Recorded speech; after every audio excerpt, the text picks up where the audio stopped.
All right.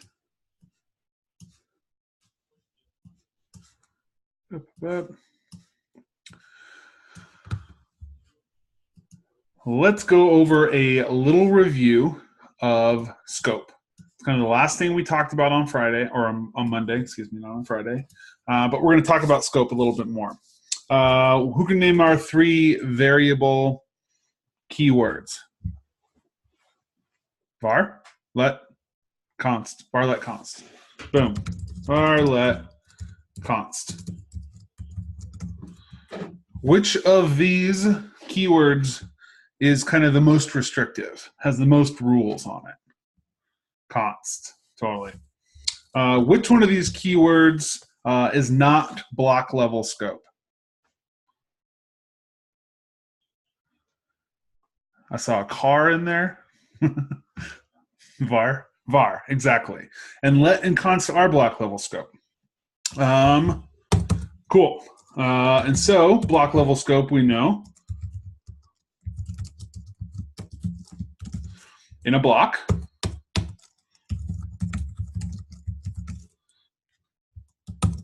and we're going to get, oh yeah, that is not valid syntax. Undefined, because name is not defined outside of that block. All right. So var is the only one that I can throw in here, and I can get Dan out of that block.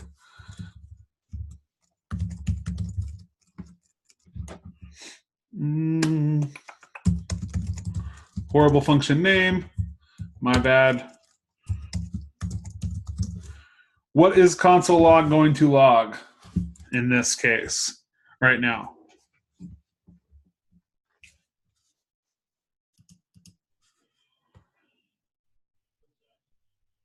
Oh, I see a lot of Dans. I see a nothing. I see an error. Not defined. Dan, undefined. Looks like we're pretty mixed on this one. And that's totally fine if we are mixed on it. So just a reminder, var is not block level scoped, but the function itself has its own scope, remember? So there's 2 different kinds of scope. Well, there's 3. There's global. If I can spell once again. There's block. And then there's function. Okay. So function scope, right, if we remember, has its kind of own, it lives in its own world here. In that nothing can escape the function, right? We do not have access to anything in that function from outside of the function, okay? How is the only way we're allowed to get data out of a function? We're able to get data out of a function. Is to use the return statement, right? So what if I say,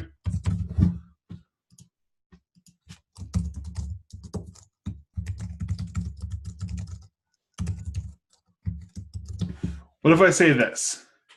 I have a variable of the name pointed to the string of Dan, right? I am going to return name. What is my console log going to return? What is it going to console?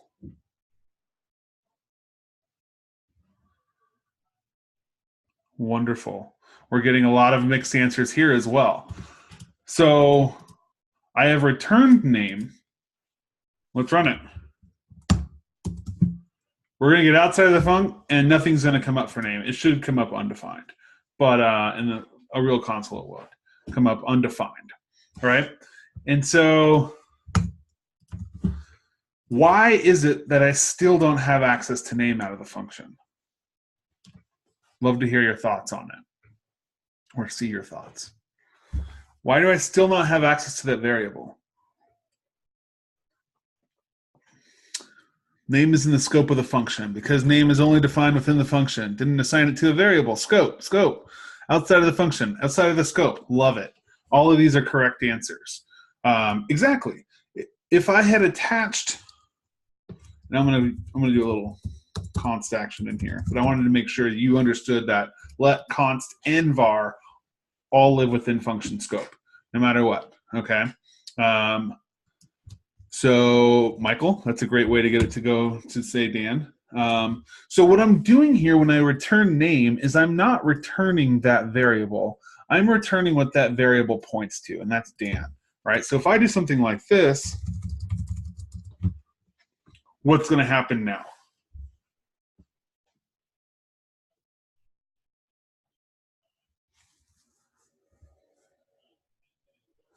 Dan will happen. It should work. Okay, I didn't get anyone in here that says it's going to break because I'm doing two consts, right? Both with the same variable name. But since those two constants do not live on the same scope, this one doesn't know about that one. This one kind of does know about that one, but it's in a different scope, so we can do that. And so, yeah, we get that. Now I get outside of the function Dan, right? Because name outside of the function scope, which is actually on the global scope right now, is equal to whatever this returns, right? And what does this return? This returns my name, the string representation of my name.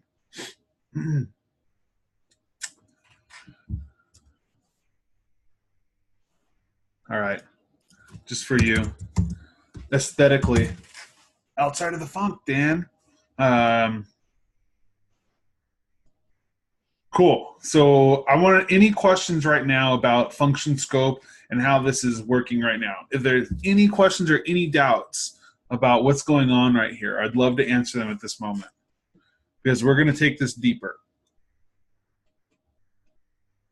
There's something called local scope. Not officially. I'm trying to think of something someone would call local scope. I would say that's more block scope. But no, Lorenzo, nothing I'm aware of. Javier, that's a great question. I thought you could access variables that are returned. We can access the data that that variable points to. We can never access the actual variable itself, okay? So got to keep that in mind. What is name equal? If we were to, so remember when we talked about interpolation with less and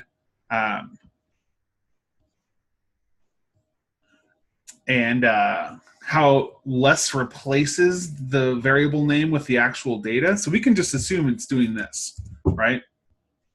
Same thing. Well, that's going to break, but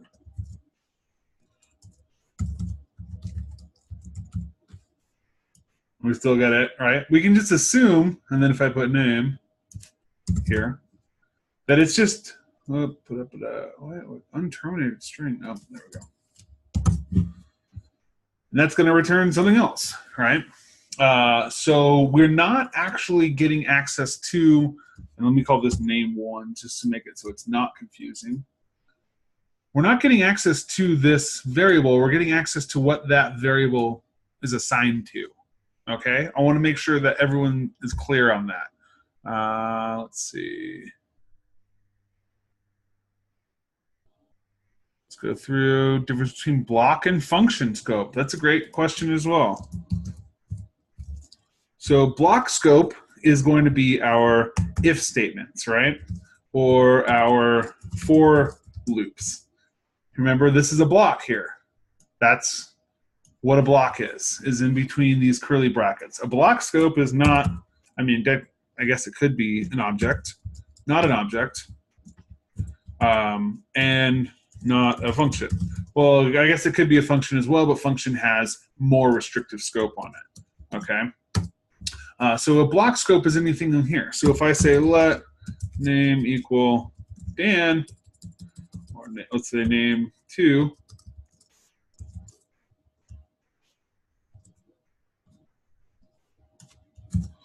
and then I can say name 2, we're going to get nothing, right? Because it's outside of the block there. Okay, so that's block scope. Remember, let and const both have block scope. Var does not, okay? So if I change that to var, it's true. Then we're going to get that's returned for us. This is not considered a callback function, Umberto. We'll go over callbacks today. What happens if you declare a function without a keyword? Great question as well. So let's go name3 equals, who asked that question? Sorry, I gotta find it. Raymond. All right. It works. I believe that it is automatically initialized as a var if you don't give it a keyword.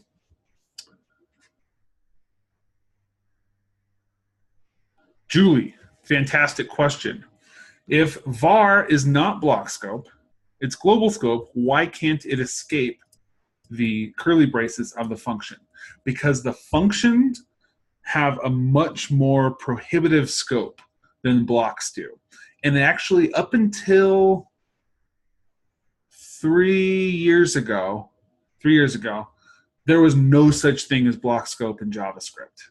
Okay, it was all function scope or global scope. So nothing can escape a function scope. Function scope has its own restrictive scoping to it. And this is a very powerful concept in JavaScript. And it's also one that's kind of hard to understand at first, and even for a little while.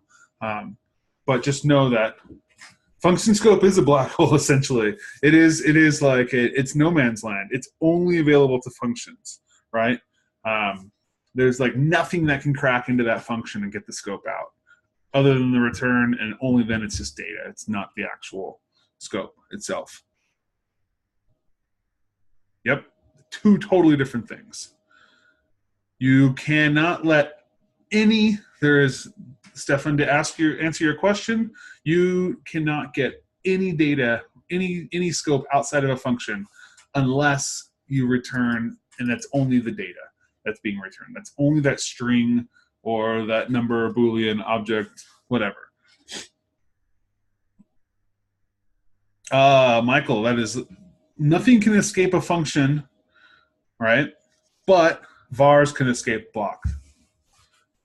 Exactly. Moses hit it on nail on the head.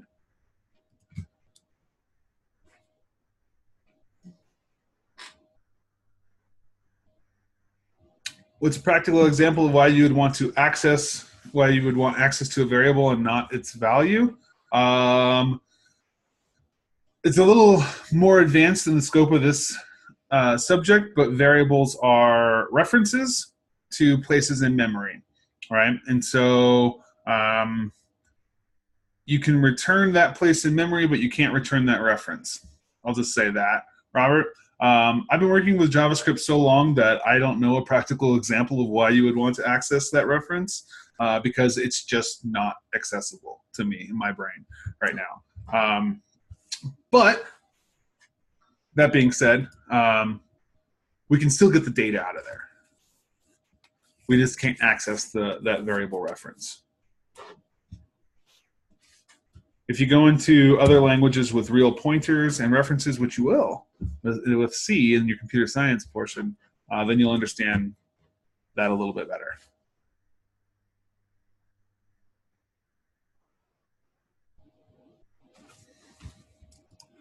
It's a great question, Oliver. Let's hit up this one, and we'll say if true.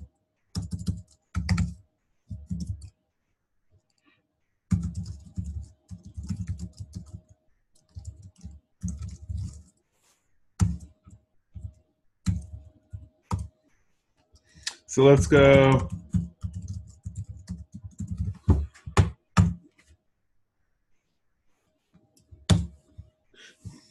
Let's get rid of that. Let's get rid of this. And let's go, what's going to console log here? Any ideas? What's in a console log here? Right? We've got a function level scope. We've got an if statement in this function that is initializing a variable with a let keyword of last name. And then outside of that if statement, we have a console log. Yeah, and that last name is not defined, right? Because this is still a block. Even though it's inside of a function, it's still a block, right? And so we can't get a let or a const out of this block. We can get a var out of this block, right? So if I go var, then we got my last name on there. Sorry, I'm going to make this a little bit bigger. My bad if it was too small for your eyes or your screens. I normally do that. But this block level scope still has its own scope inside of this function.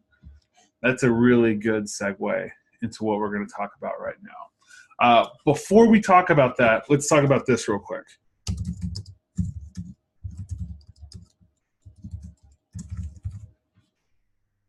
I'm not going to get rid of that completely. I am going to merely comment that out. So I'm going to go first name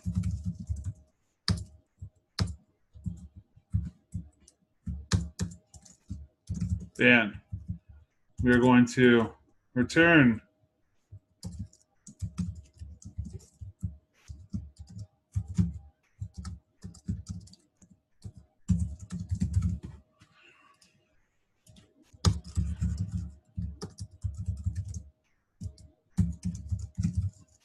okay. All right, so what is going to console log right here?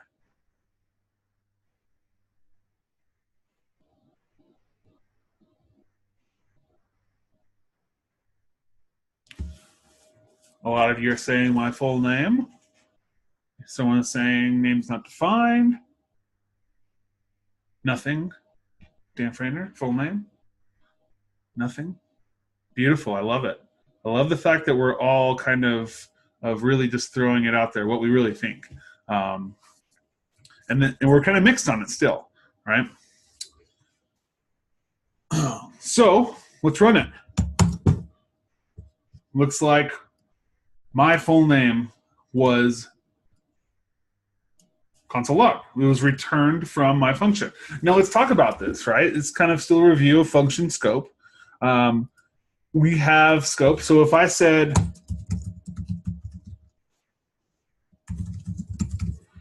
console log first name right here, we're going to get first name is not defined, right? Because this lives in that function scope. Although if I said last name, I would get my last name because this is on the global scope, right? Okay, so remember that functions are allowed to access any variables that live outside of the function scope. Functions can reach out and grab whatever they want outside of the function scope, but nothing can reach into a function and grab it. That is just a space. So I could have easily done this, and I should have done this for the sake of ES6.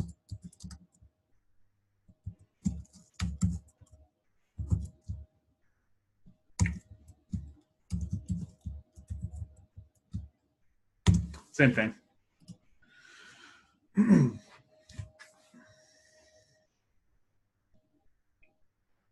So remember that. Functions can reach out. Now let's do this.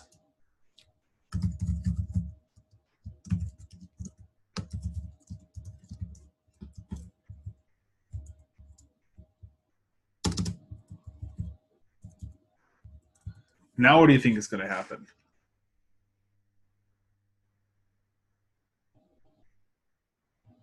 Thank you to answer that question.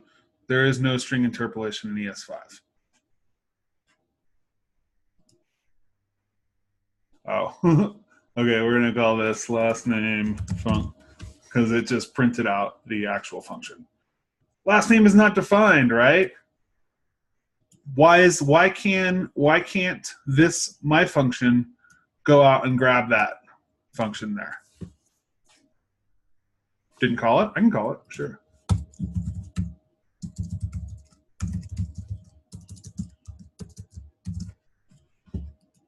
Still get last name is not defined because this variable lives within this function scope, right?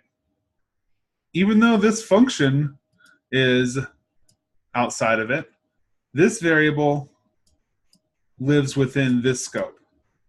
And I can't reach into another function, no matter what, if we're on the same level, and get that. I could do, and then go something like that and get it.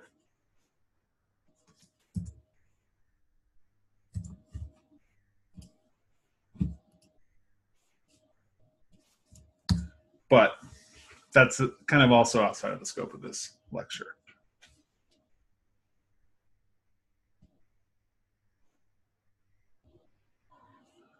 Let's see. When do we get a reference error as opposed to undefined? If you try to call a variable that hasn't been initialized, you're going to get a reference error. If you try to ask for an object with a key that doesn't exist on the object, you're going to get undefined. If you try to ask for an array with a index that doesn't exist on the array, you're going to get undefined. You're going to get reference error if you're trying to ask for a variable that hasn't been created. Return does not expose target to the outside of the function. Return will simply return data from that function. It's not going to return the variable itself. It'll return the data. All right.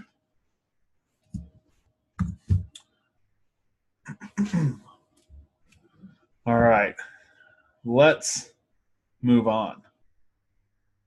So now that we know how function scope works,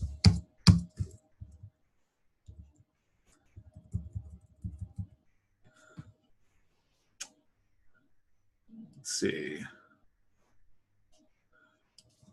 Talked about function scope.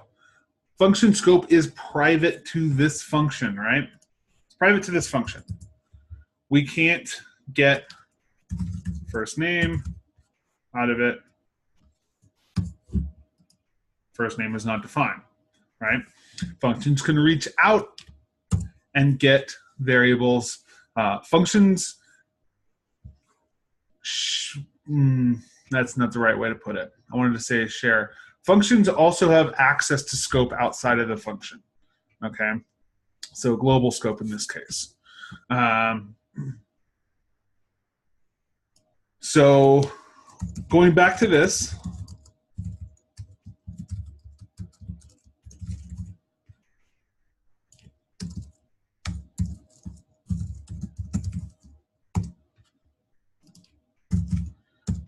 what is happening here? Const. What is happening here? So what happens with the function is, I want to give you kind of a little rundown of the process that takes place. Okay, so you run this function, myfunc. We've put the keys in the car, started the car. We're calling the function here. All right, started it up, and it runs. The first thing it does is it creates a new variable called first name. It's a constant variable. Okay. The second thing it does is it wants to return a string. And inside of this string, it's going to access the variable that was created here, and then it's going to access this variable called last name. And what the function does here is it looks within its own scope for last name, okay? It looks within its own scope for the last name. It's going to say, like, is there a variable within this scope called last name? And it's going to say, no, there isn't. And before it throws a reference error, it's going to say, okay, let me check the scope above me. And then it's going to say, the scope above me, which in this case is the global scope, ultimately, is there a variable called last name up here? And it's going to say, yep, there sure is. It's right here. Here's the data. And it's going to pass that into the function, okay? And so that's what's happening. Let's do something real crazy. Let's create another function inside. And actually, I am going to start using arrow syntax. Those of you that haven't seen arrow syntax before, this might be your first introduction to it. This is arrow syntax. So we are going to create a variable like we would anywhere else, and we are going to assign it to a function. And we could always in the past create a function like this. We can assign a variable to a function. The difference between calling the function before we assign it is a difference of hoisting, but we won't get into that. But ES6 way, and there are some differences between all three of these ways, is just to give it some semicolons and what we call an arrow or an equal greater than symbol, and then our normal function syntax. Okay. So this is kind of the syntax I'm going to be using from now on. This is kind of the ES6 way of doing it, ES6 plus way of doing it, and that's the way I'm going to do it from now on. Yeah. So what if I did this? I'm going to get rid of that. I'm going to get rid of these. We know what var, let, and const are now. What if I said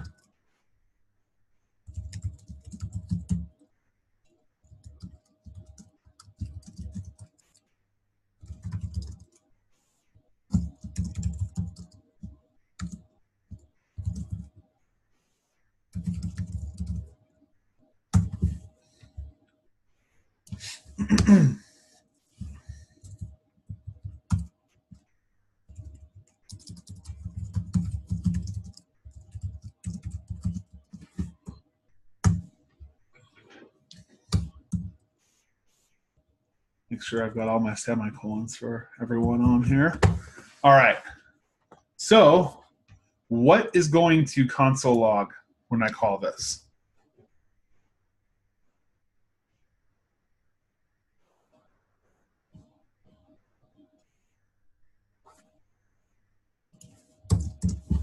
Now, how about now?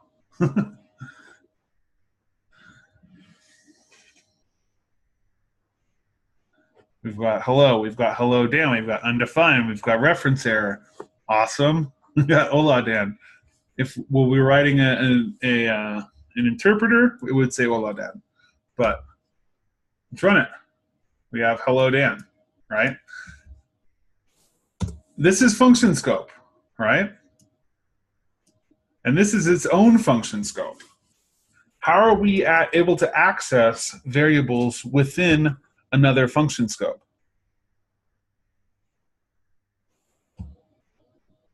We're grabbing a variable from function scope, right?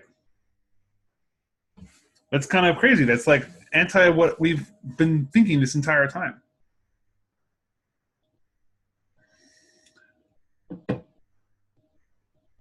I think of these answers, I think all of them are good and pointing in the right direction. I think Alex hit the nail on the head because it is in the scope as well. Okay? So says hello, this function here is in this function scope. And what do we know about function scope? What do we know about this? We can reach outside of this function scope, anywhere outside of it, to get variables, right? What if I had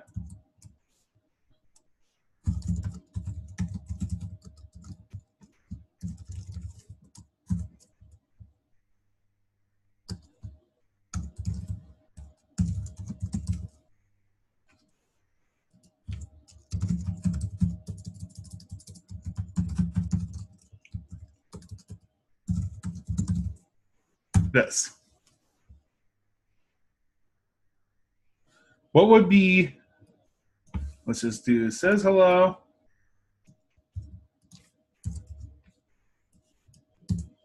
What will be returned? What will be console logged here?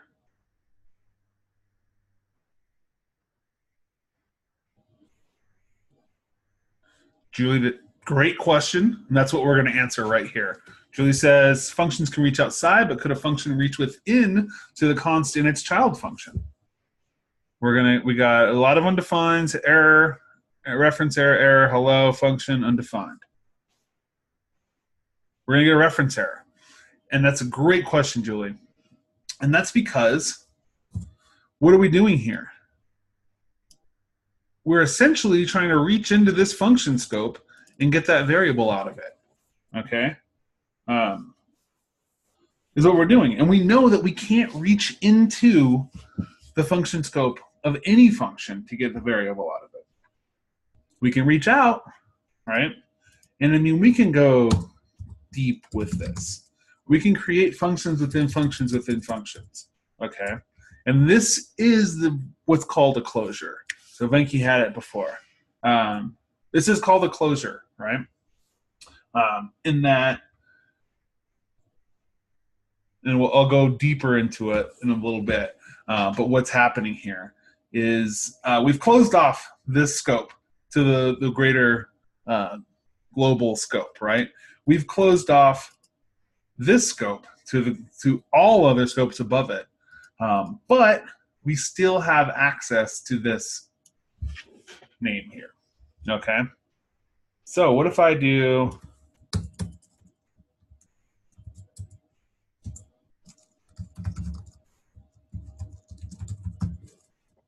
this?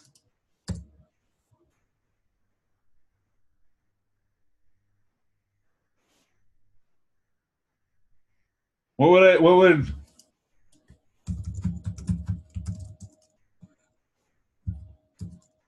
oh, we're not going to call that name 1. We're going to call it hello. What would console log this? What will we be console logging? Let's look at our code here. Right? We have a function called myFunction, which is awful name, right? That creates a function, and we are calling that function right here. We are returning that says hello function, right? But are we calling it?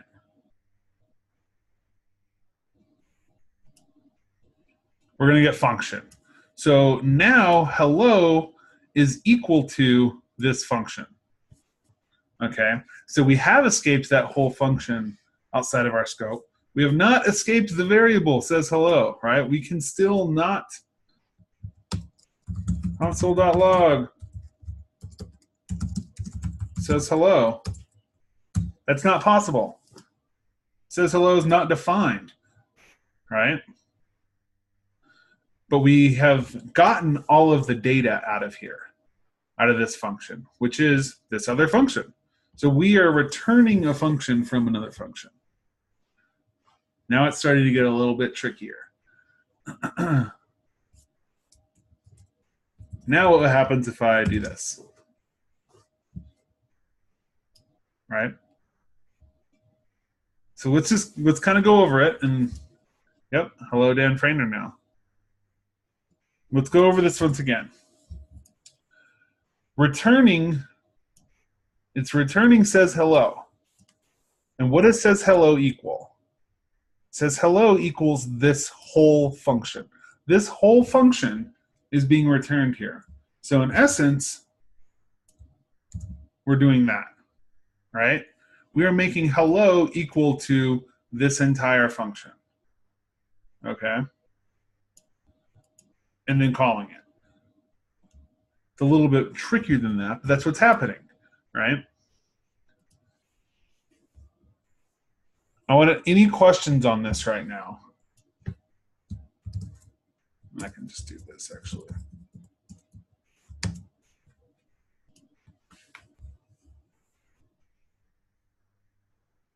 Correct, Ken. So it says when we change console.log hello to console.log hello with those parentheses, we're actually calling the function. Why don't you need... Great question, Brandon. Why don't I need parentheses right here? What would I be returning if I put parentheses right here?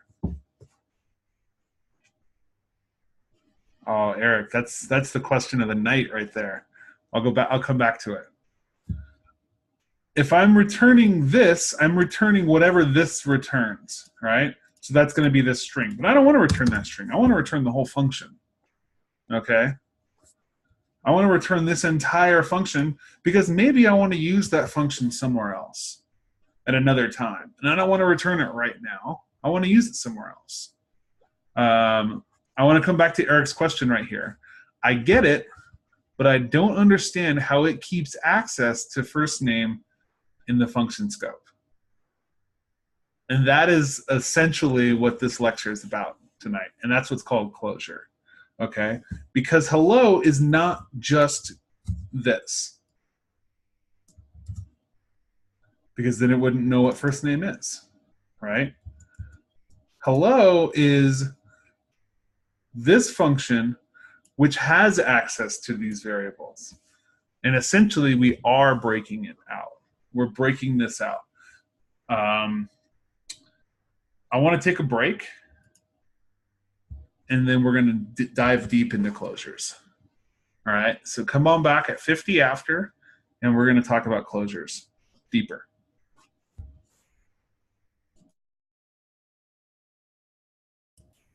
This function, and actually every function, will remember the scope that it was created in. Okay? And it will always have access to that scope. Always. It's this function memory that it always has access to that scope. If I created another function in here,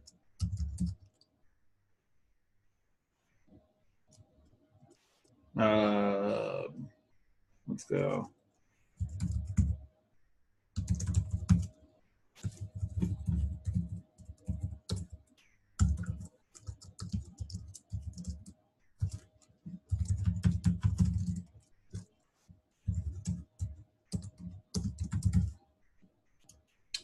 And I called it, let's go.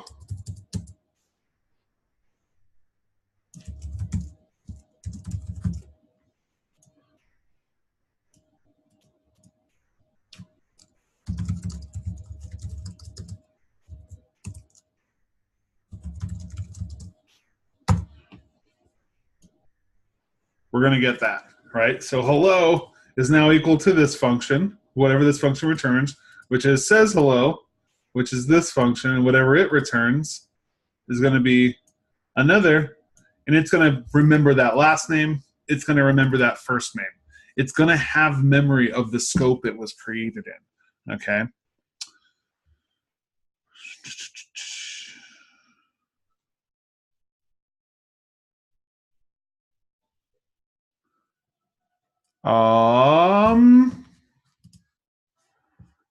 Let's see, Jorge, if you would set hello equals to says hello, then you wouldn't have access to the first name variable, right?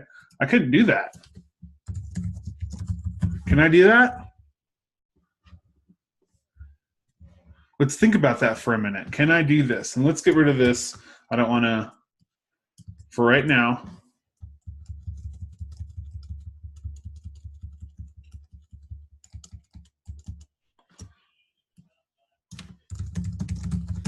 Can I do that? No, no, no, no, no, no. Yeah, I can't do that because I can't reach inside of this scope and grab that out, right? This is a variable, right? It could be a const, let, var, doesn't matter in function scope. We cannot reach in and get any of that. We're going to get a says hello is not defined. But since we're returning what that equals here, I can say, remember, the only way we can get data out of a function is to return it, right? I can say hello equals my func, and then call it. And man, even outside, I still have access to this. I want to show you, I don't know if this will let me do it. Show you a demo real quick. I'm going to nuke this. And we're going to get rid of that. And I'm going to open. Here we go. Okay. So I'm going to do the same exact thing I did in that last one. I'm going to say const first name Dan. And then I'm going to const. I'll say, once again, says hello. And we are going to do a console log.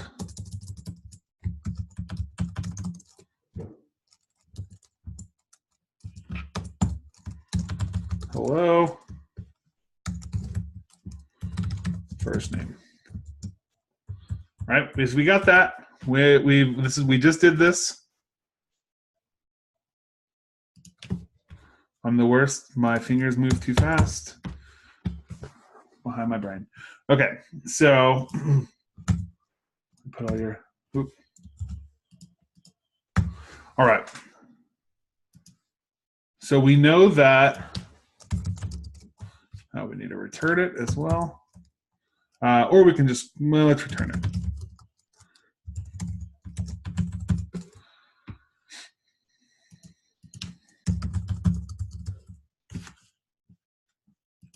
Run it.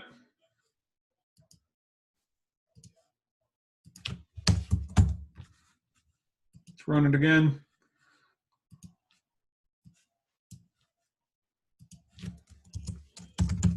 There we go. There we go. Hello, Dan, up there, right? Okay.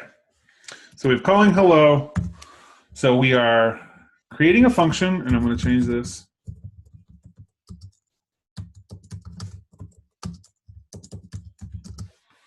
We're creating a function. Inside of its function scope, we're creating a first name. Inside of its function scope, we are creating another variable that is actually a function. And then we're returning this function, okay? When we return this function, we're calling it, we're returning that says hello to this function, right? And then when we call it, it's actually going to console log hello in the first name. And so the closure says that we have access, we have memory. This function has memory when it's created to its entire scope, right? It has a memory to its entire scope. And so this function is done, right? It's done running, but this function still lives on in hello. It has access to the entire scope it was created in, right? Even outside of the function. And we can look at this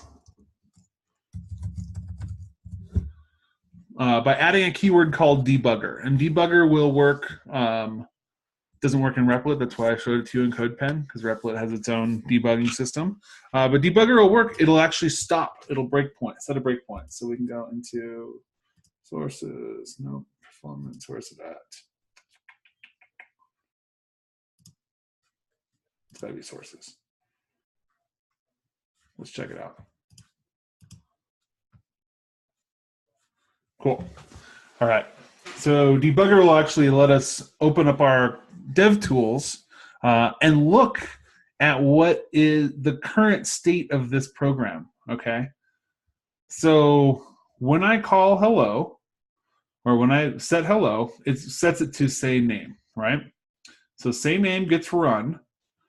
These two get created.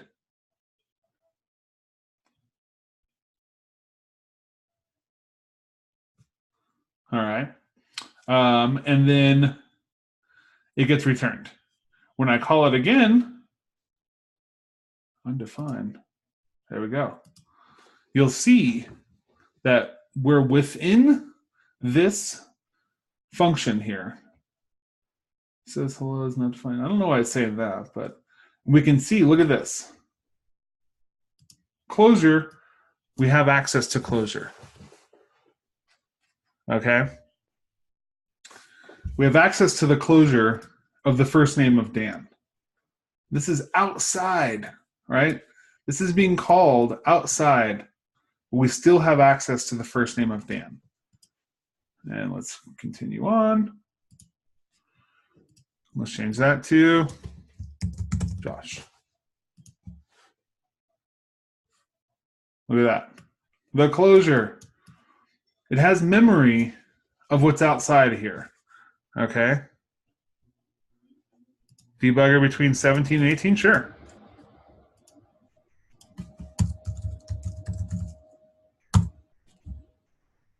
we'll see it run twice.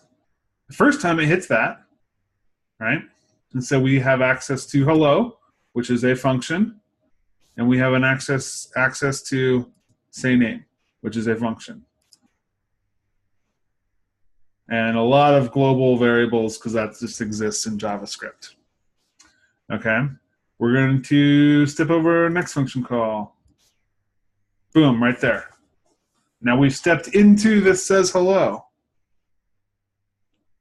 And we have access to that first name of Josh. Look at this also. We have access to hello inside of here, right? Why do we have access to hello within this says hello function? Right? That's way outside of it. Why do we have access to that? Or the say name function?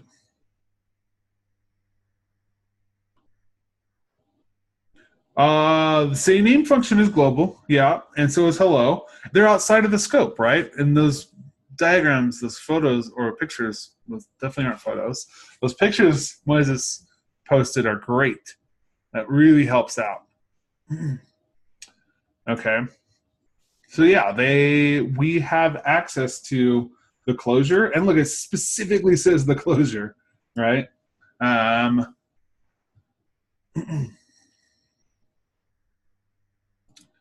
Let's take this one step further.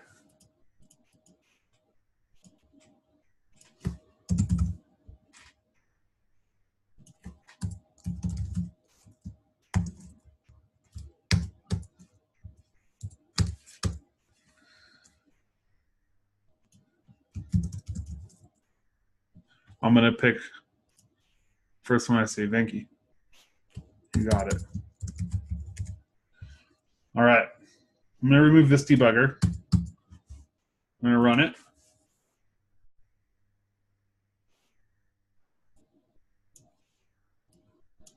And now look. Our closure, first name, look at that first name right there. We have access to Venki, right?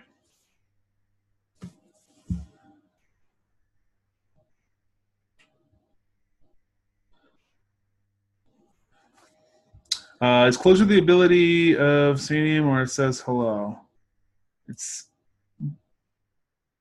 both, essentially. The closure is just the fact that says hello remembers how it was created and where it was created. Okay? And the variables that were created outside of its scope, its lexical scope. Great. Yep. Even if we use it somewhere else, right? So let's get some questions going on right now. Where to use them? Awesome. So let's talk about this. Okay. Let's continue on. What if I say,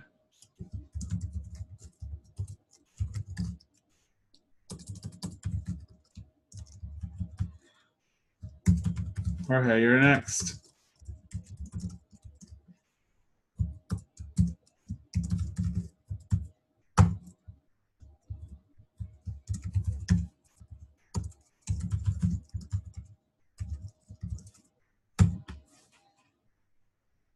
Okay, I'm using the same name for both of these, right?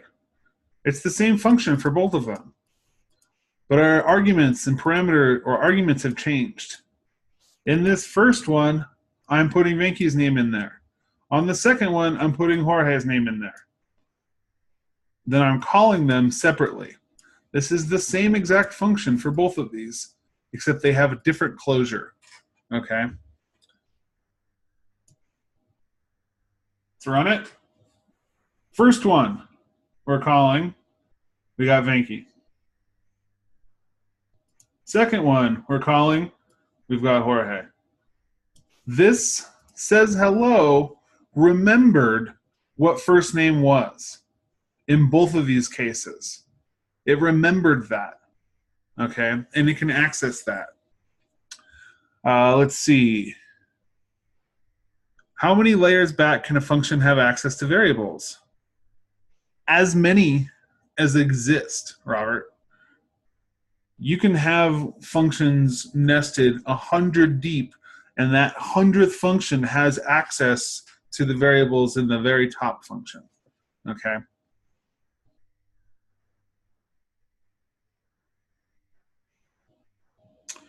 Let's see, can you do an array of closures? Yeah, sure. You're just creating a new function, right? That's all we're doing is we're creating a new function with this. So sure, we can create an array and call them through an array. I want to answer Dwayne's question right now. Why doesn't the return says hello need? I want Dwayne to think about this, and those that agree or are having issues with it. What will happen if I do this? Think about it. What will happen if I put those parentheses on there? It's going to call that function automatically. Okay? And yeah, in this case, that probably could have worked for us. Then hello making hello, or it would be console log. It would just call it automatically. Okay? But if I leave those off, and we're going to talk about callbacks in just a moment, if I leave that off, then all we're doing is returning that entire function without calling it, okay? We're not calling that function at all. We're just going to return the whole function back, right? And this will make a little bit more sense, too, when we get to callbacks and understand that functions are just like strings and numbers and Booleans that can be passed around very easily. So that's why we're not calling it right here. Okay, we don't want to call it. Let's go on to an example that actually utilizes closure. We're going to build a counter. All right. Cool. Let's build a counter.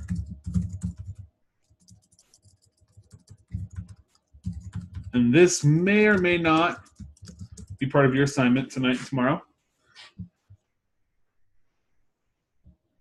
Let's see. James, sorry, I don't understand. I don't know if you were referencing something I said offhand, but if there's another question, I'd love to hear it before I move on to this.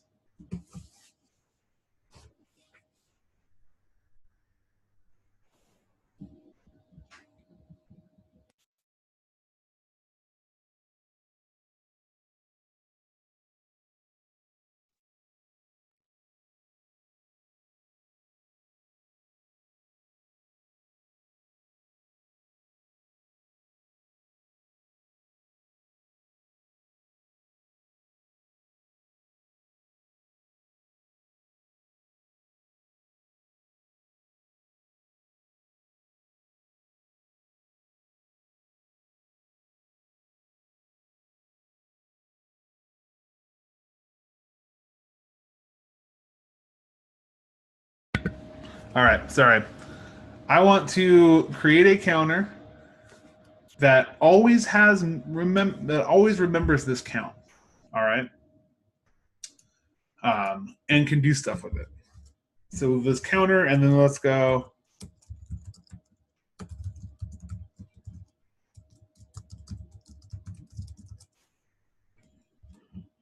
And then we're going to say count. How do I add one to count and make it equal? What's the shorthand to do that? Yeah, we can do plus plus. I'm going to do plus equals.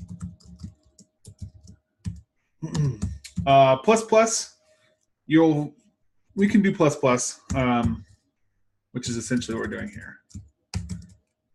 You have to know the difference between this and this. They're two very different things, okay? Paul, I'm glad you put both of them on there. That's awesome. This is going to add one after it returns, which that's what we're going to do. And this is going to add one before it returns. So we're just going to return that. Okay? That's all this is doing, right? Let's go.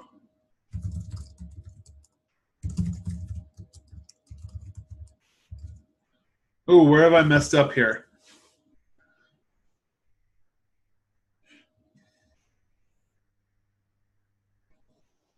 Yeah, counter is not returning anything.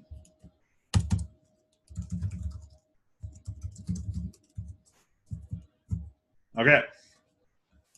Let's look at this and see what's happening. Counter is our function. Inside of this function, in our function scope, we're going to create a variable called count and set that to 0. We have assigned that to 0. Okay. Also, within this function, we are going to create a new function. And its sole purpose is to reach out, grab that counter, and count up. Add 1 to it and return that number. That's all it's doing, right? We are going to return this function. Okay, and this is a good way to showcase for those of you, Dwayne, and those of you that are still not getting why we're not calling the function, or if, sorry, I don't mean to call anyone out, but if you still aren't, okay, so this is going to return this function. And we can do this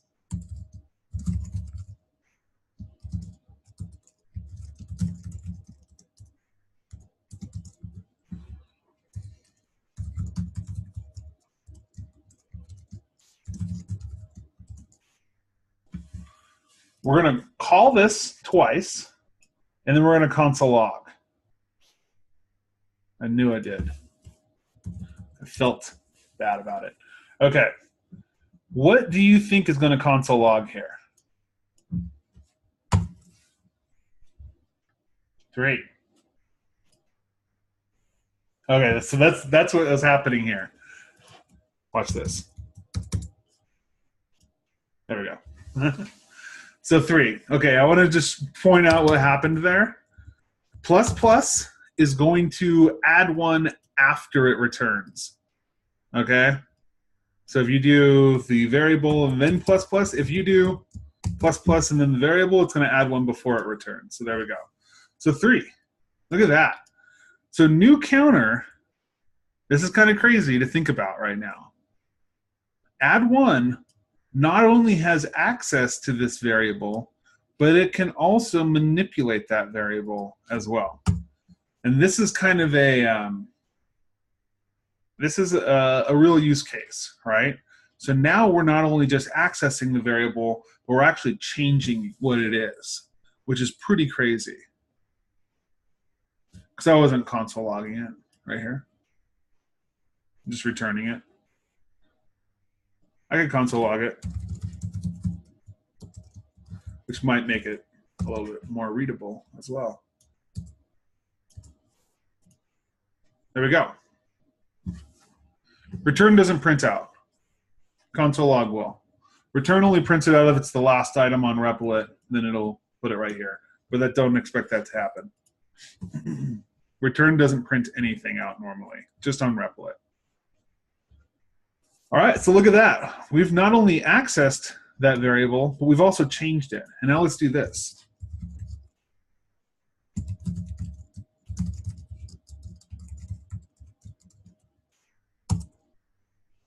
That's why I wanted to keep this like this. Let's do that.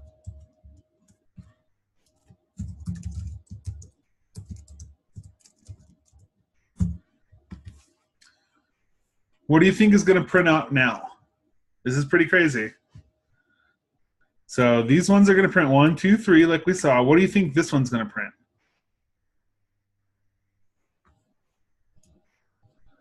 Yeah, it's going to print 1, right? Why is it not printing 4?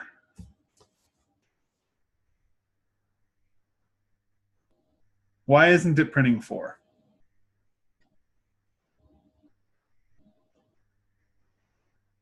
It's in a different scope. No access to new counter. Different copy of the counter function. It's a new instance, different closure. Separate function. I love them. All those great answers. New instance. Yeah, right? Because when I call this, no matter what, when I call counter, what does it do? It sets up a new variable called count and sets it equal to 0. It creates a new function and it returns that function. Every single time I count it, it sets it to 0. Now, new counter is going to have, let's look at this. And I don't mean to overly confuse if any of you are overly confused right now. New counter still has access to its scope, right? That count is now still free, even if I create another one. So we have two different scopes going on here. Okay, that is a pretty advanced way to look at it. Count does start at 0 again, Luis. Yeah, we can do this, and then we're going to get not a function because it's going to call it once, and we'll never be able to call it again, right? We'll get 1, 1, and we're never able to count add 1 and call add 1 again, okay? But if we return the function itself, then we can call it as many times as we want. Wherever we want, right? We've got a bunch of code going on here. Oh, we got to figure out what the counter is. And it still calls it, right? So that's what's really cool and really powerful about Clojure, is now it gives us the ability to move that value around wherever we want.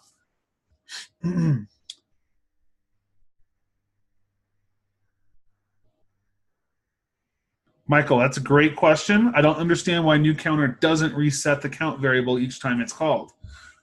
Okay, let's look at it.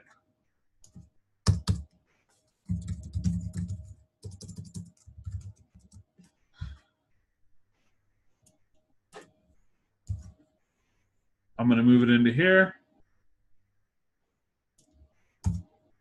I am going to debugger it. Let's open up our debugger.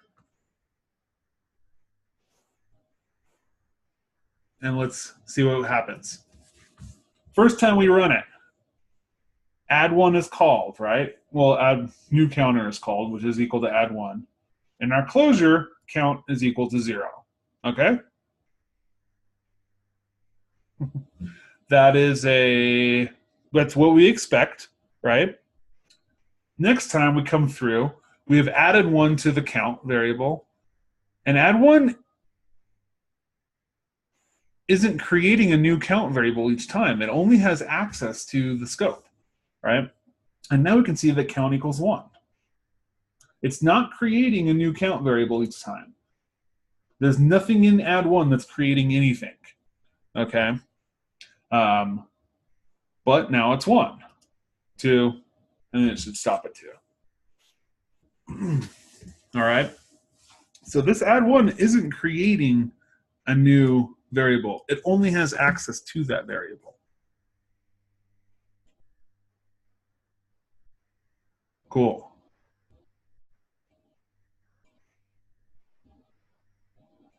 Awesome, Alex. Good to hear.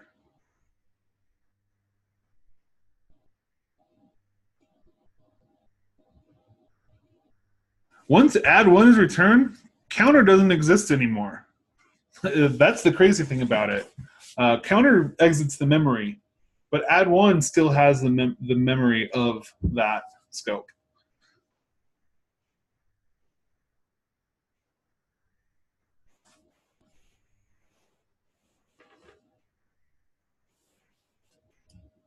That's just before, right? The debugger was before we added the 1 to count, Christopher. That's why it was 0, 1, 2 instead of 1, 2, 3. It was because this debugger is before we added the 1. Counter is still in the scope, it's just not in memory. We called it once, it did its job, and it leaves memory. But add 1 is still in memory because we have assigned a variable to it. Cool, but weird. I totally agree.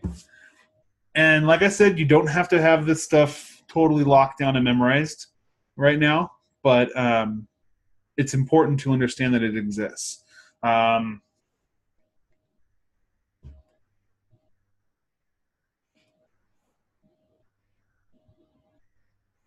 Medi, every time we call it, shouldn't it create counter and initialize it to 0?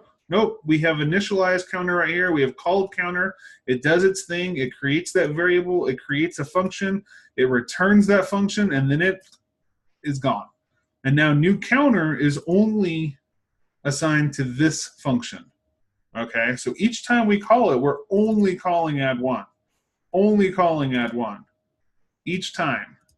We are not creating this count anywhere. We're not doing anything in add 1. We're not creating anything. We're just manipulating it and returning it. That's exactly it, Eric. Creates a function that can keep the state. And state is an important term. We'll talk about it a lot more in the future.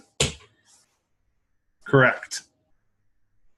Well, it's one of those things where just like everything, work with it, play with it, and you'll have time tonight to work with Clojure. But that being said, I want to take another break. We're going to move on from Clojure, and we're going to talk about callbacks after the break. So let's be back in 5 minutes, 26 after, all right? And think of any questions. Okay, so we talked about closures. You're going to get a chance to work on closures tonight and really play around with them a lot. Let's move on right now to another concept. And a concept that I don't think is as abstract and as difficult as closures, but it can still be pretty difficult. So we're going to work through that. I cut that over there. All right. Let me get rid of it here. All right. So it's a concept called callbacks, right? So let's talk about what a function is.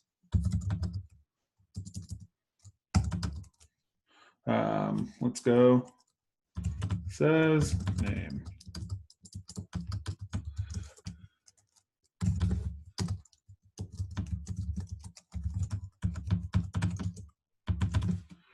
All right. What is the difference between that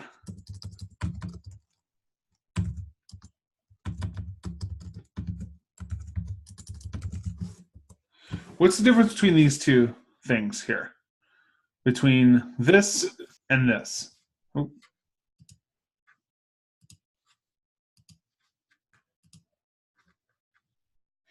Okay, yeah, sorry. No, neither of them can be changed. One is a variable, one's a function. One performs an action. I want to challenge you to think that nothing is different between says name and name. Okay? They are both variables, right? Says name and name are both variables. Okay? Someone said something up here. One is variable, one's a function, and it can be changed. Okay, they're both variables, right? In the same way I can do this, if I spell it right, I can move and pass says name around just as easily, okay? That's fine, doesn't matter. I can move says name around, right? And I want to keep that. I want to make this as simple as humanly possible.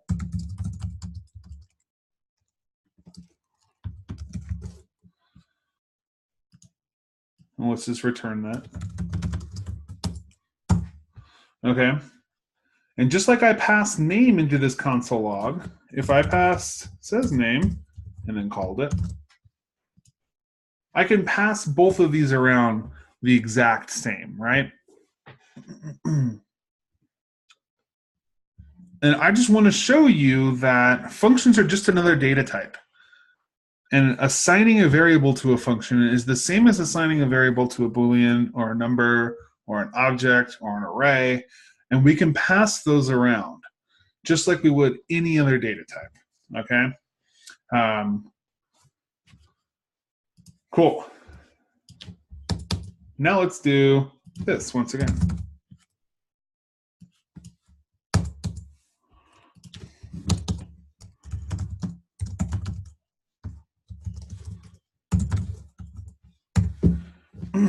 I've passed this. Well, I'll do this first. Paul, you're the first one up there. I've just passed a string into says name into, now I've made it, this name parameter is going to be equal to this string, and it's going to return that string, right? Okay. Anyone have any issues with this right here, with what I've done here? I hope if you do, that's fine. But you know, this should all be pretty standard by now, right? Now look at this. Okay. Now I've passed a variable into there. It's not the same as that one. Let's go. Says name. Yeah.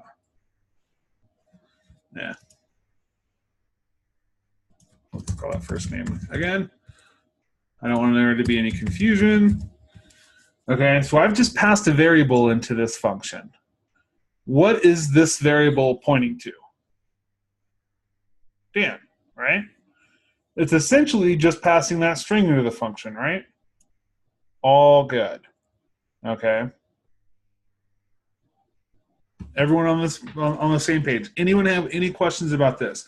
I'm just passing a variable into the function argument, and that name essentially is now going to be equal to first name is equal to Dan, essentially, right? I want to make sure everyone understands what's going on here. Well, we're getting there, Paul. Well, I want to just build it up to make sure everyone understands what we're doing here. Okay. So, those of you that are waiting for the final, we can pass functions into other functions, okay? And this is called a callback, right? Functions can take variables as arguments. We know that, and we know that variables can point to any data type, objects, arrays, booleans, numbers, other functions, okay?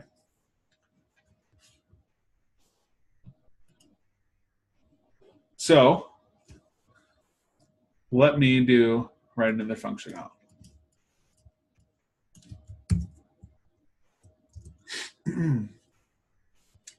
Got some, I don't like any of those. Subtract works. Calculate, there we go. All right, so we're gonna write a function called add.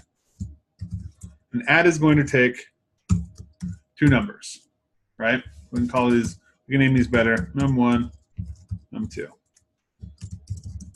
Okay, and all add is gonna do is gonna return num1 plus num2. That's all add does, right? So we can go add 1 and 2. We'll get 3. Pretty standard. Okay. So let's go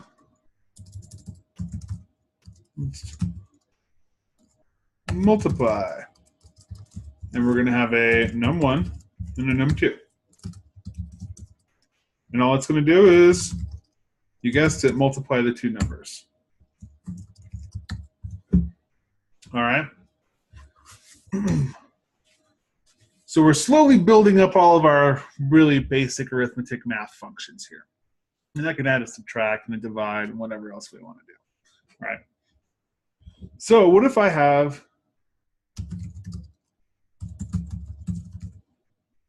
a function called calculate? And calculate doesn't care or know what you're what you want to calculate or how you want to do it. All it's going to do is take two numbers and calculate them the way you want them to be calculated. Okay. First, you're going to give it num1. Then you're going to give it num2. And then you're going to give it the function you want it to use. Okay? And this is called a callback. All right? This is called a callback. And a callback is a function. You are all most likely going to see callback as a parameter written as callback or as CB. Okay? So callback, we know, let's go down here, we're going to go calculate, and we're going to say, let's go 3 times 4, and we're going to pass it multiply.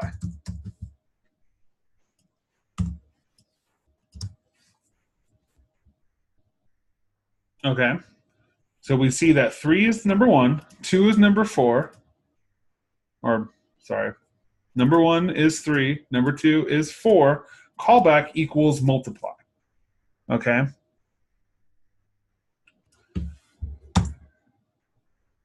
We're going to return callback. And remember, we're not calling callback right here. What happens if we call it right there? Who wants to let us know what happens if we call multiply right there?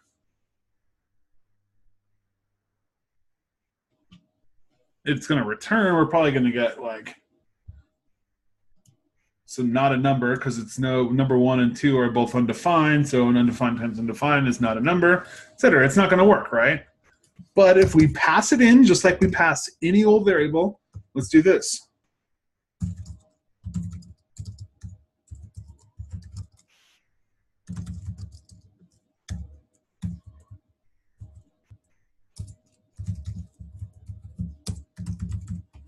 We're passing in 3, all right? The first item, 3 equals 3. We're passing in 4 to the second argument, 4 equals 4, so that's 3 and 4, right? And we're passing multiply into the third. And all that is passing this in, okay?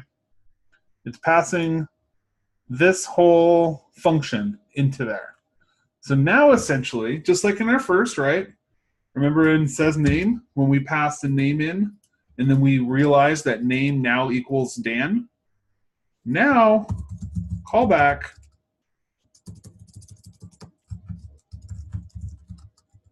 equals that multiply function. The whole function, right? Callback equals that now. Okay? So now we can call callback. And we'll just give it num1 and num2. All right? We'll run it, and we get 12. All right?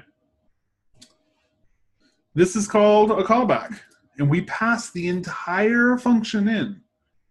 We don't pass what the function returns. We pass the entire function. Now, we're going to need to know that the function takes 2 items, right? We need to know that because we need to put those 2 items in the callback itself.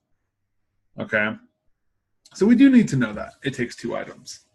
But look at this. We can now use calculate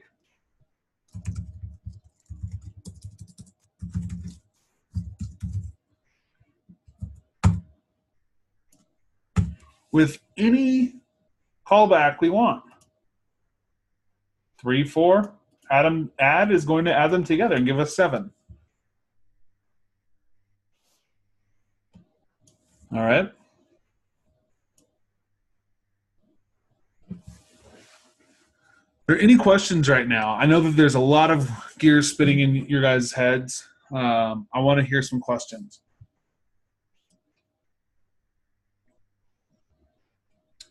Great question, James. Is callback itself a function that you can call, like push or .length or something, or just something that I labeled callback? It is something that I labeled callback. Just like in writing any function, I can name these whatever I want. Dan's math function. Okay? I can name it whatever I want, and it'll still work. All right? Callback, calling it callback or calling it CB is convention. So if you see CB, you know that that's a function, and you should probably figure out how it's being used. All right, if you see callback or you see CB, you know it's a callback, and it's just nice to other developers to call it that. Nope. Jonathan, always is a. So if you mean in this case of this function that I wrote, that's always a callback, yes. If you mean in the grand scheme of JavaScript that the third parameter is a callback, no, it can be whatever we want it to be.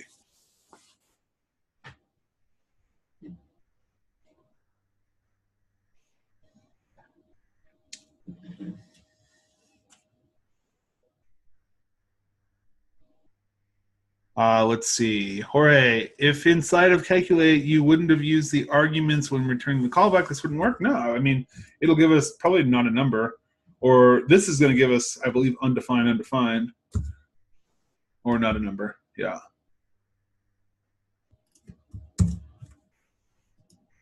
Yeah. That's weird. But yeah.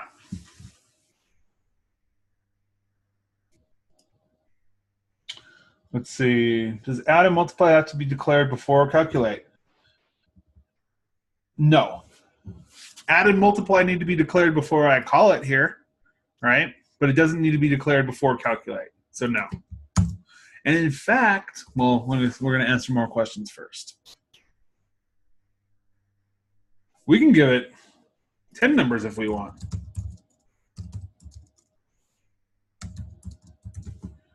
And it's still only going to do those two because we're only asking for those two, right?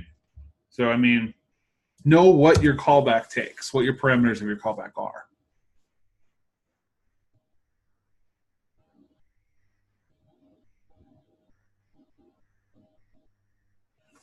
Whatever the function that you're passing in, you're going to write the amount of parameters it takes. Okay, right? You're going to write the number of parameters it takes. You need to know that when calling the callback, how many parameters it takes. So what if this takes an optional third number? And I'm going to put optional third number here.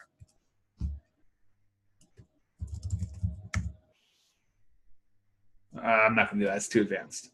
But it can take 3 right here, right? And that can take 2, etc. You just need to know how many parameters your callback takes.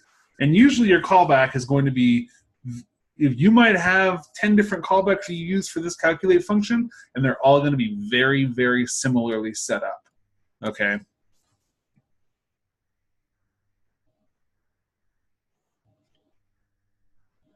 The params for the callback do not have to have the same names as the params for calculate. That is correct. I just put those in there. This could be A and B.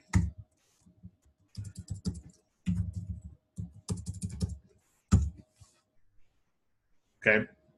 They don't have to have the same names. The names of these parameters only matter to this function, right? All we're doing is passing the data in.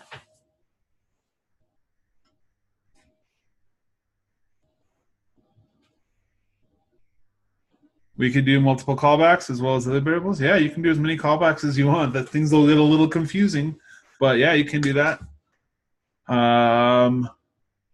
Yep, James. So number 1 and number 2 are just place markers, just placeholders.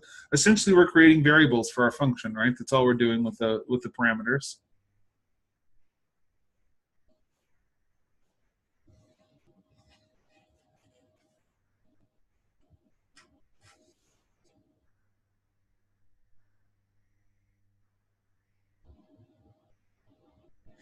Callbacks and closures are very separate kind of ideas. Callback's just the fact that we can pass a function around just like any other variable and use it within any function. So it's the ability to pass a function into another function, whereas closure is the ability for a function to remember the scope it was created in.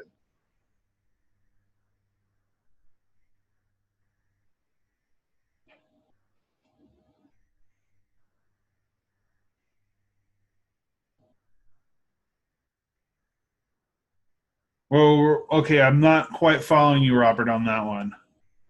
Running through calculate tells you whether you're adding or multiplying. Why do you need to repeat the callback in the return statement? We are calling the callback here. Okay, I can do something like this. Let number equal CB.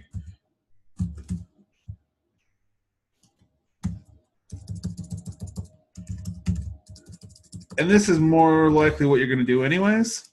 But we can do that. But we have to call the callback, right? That's a function. We have to call it. We have to put the keys in the car and turn it on, right?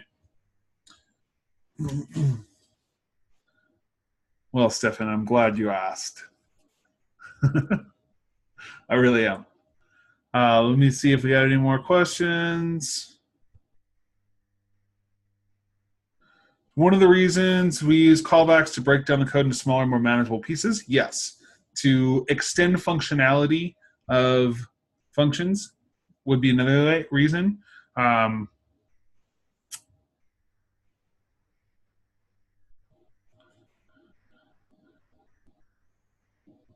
Marcus, that is 100% correct.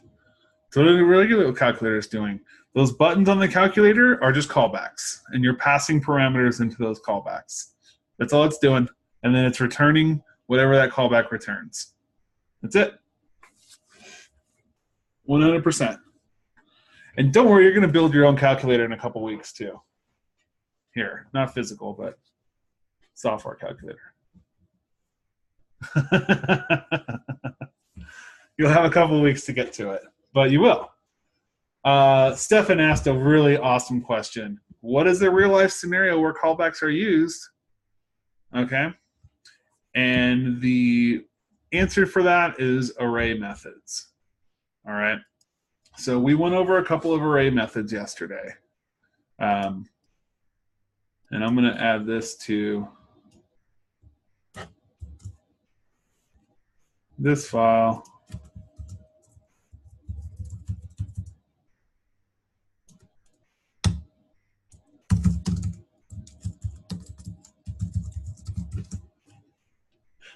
And come back over here. And we are going to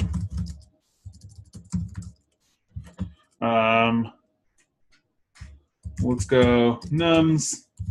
And we're going to go. Everyone give me a number off the top of your head. No innuendos. 42, 7, 5, 24. 7, 5, 24. 99. Oh, Robert. Pi. We're not going to do pi. That's a little more difficult. All right. I think this is good. 24. All right, this is our numbers array we're going to work with the rest of the night. Sorry if your number didn't make it. All right, so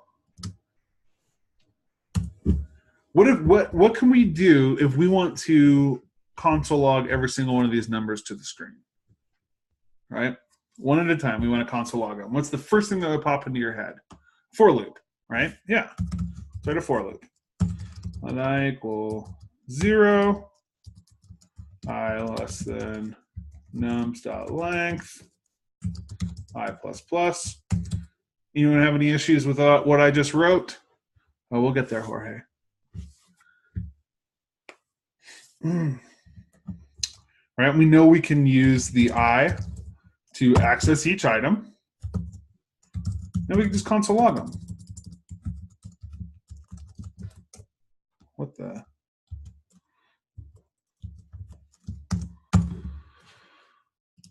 Super simple. Look at that. We've gone through and we have console logged each item in the array. Well, up until 5, 6, 7 years ago, this is how we had to do every single for loop in JavaScript, okay? We had to use a for loop. Now we get to talk about for each. So just like pop, just like splice, just like slice, there is a whole world of array methods. okay? And we're going to talk about 4 of them tonight. Filter, for each. We're going to talk about filter. We're going to talk about map. And we're going to talk about reduce. Okay? First, let's talk about for each. For each is a method. We know that if it's a method, we have to call it. It's a function, right? For each takes one argument. Does anybody know what that one argument is? Off the top of your head? One argument, it takes a callback. It takes a function as its one argument. That's it. It needs one argument, okay? And let's write this out first.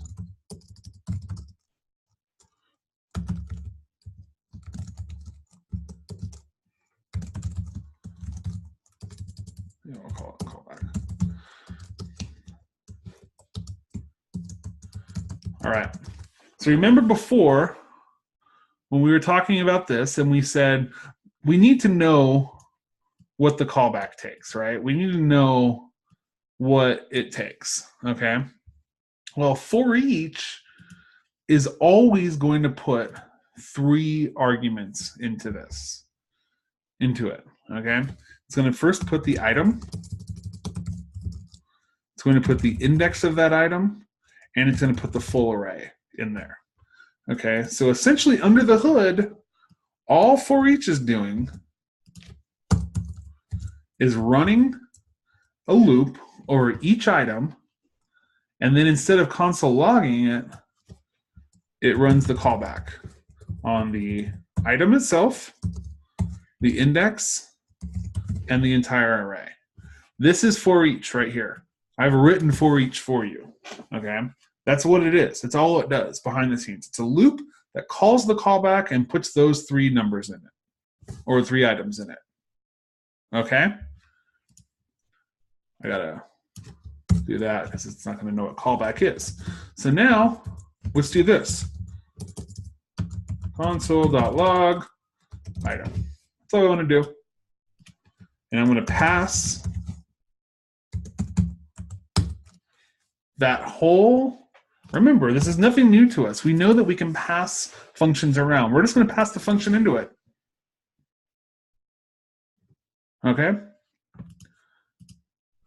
Same thing happened. Let's change this to 17 just so we can see something change on the screen. Look at that. That's all I did, right?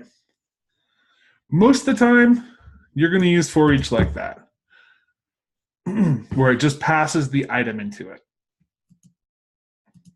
Okay? Absolutely, Kyle. Can we reference the parameters for these things in MDN? You are going to reference the parameters for all these things in MDN because you can't remember all of these the first shot. All right? You're going to be referencing MDN a lot. Those that don't know MDN, it's Mozilla Developer Network. I don't know if I've talked about it, but it's the de facto JavaScript documentation. It's very difficult to read at first, but I highly suggest you get the hang of reading it. You know, reference it between W3 schools and MDN. I don't have any issue with W3 schools. MDN is the technical manual for JavaScript, though. Any questions on what I'm doing right here? Right? Remember, we can put 3, all the items in. I mean, look. We can run it, it's gonna give us all that stuff, right? But most of the time, we only use the index or the item. Occasionally, we'll do the item and the index because we'll need to figure out what the index of it is. Great question, Robert. Do you need to pass any parameters into that, or are those 3 values built in always in that order? With for each, those 3 items are always built in, always in that order. Okay, the first parameter is always going to be the individual item in the array. Okay, the second item is always going to be the index, and the third parameter is always going to be the full array. Kyle, if you want to only get the index, you have to put 2 parameters in there, because remember, just like with functions, parameters are there in order, right? If you don't enter any, then you don't get anything back from it. I mean, you don't get anything for it, right? It'll run it, but it's not going to do anything. If you want to say like console log it and then say like in for each, I mean, you can do that. It'll run it 6 times, But if we always want access to something. If you want to use only the index, I suggest putting a double underscore. That's kind of programmer convention for we're not using it, but we know it exists. But most of the time you want the item.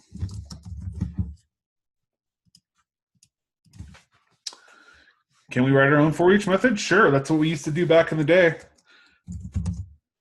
We can say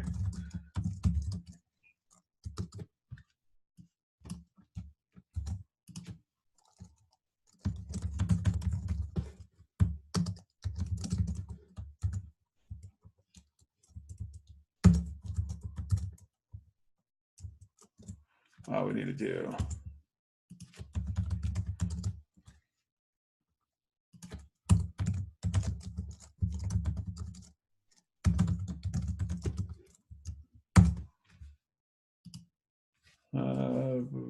for each callback. Why didn't I do that right?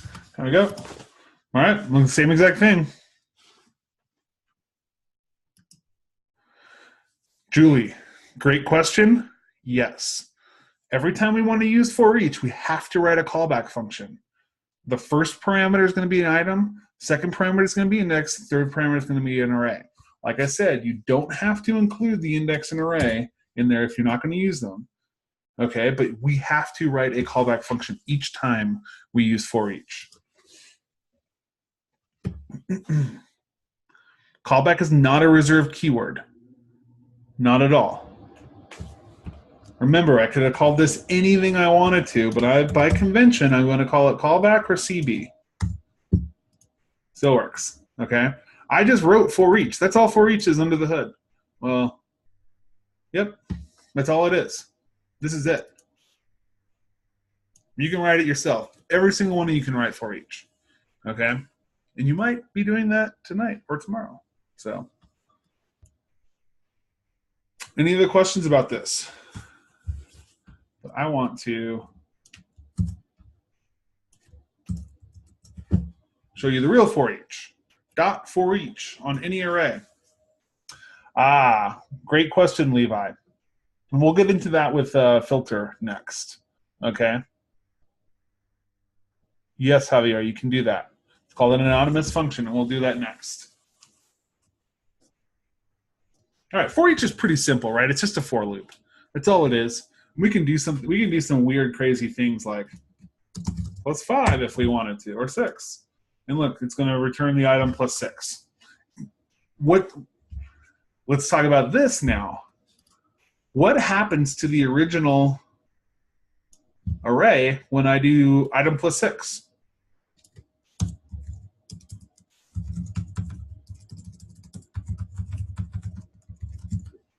What's going to happen? Absolutely nothing. Nope. Totally stays the same, right? It doesn't affect that original array at all. And every single one of these array methods I'm going to talk about tonight does not affect the original array. Can any of you tell me an array method that does affect the original array? Something we've used.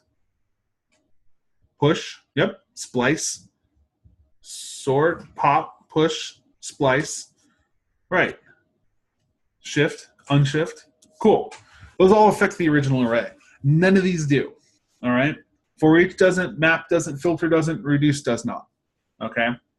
They all, well, we'll get into that in just a moment. All right.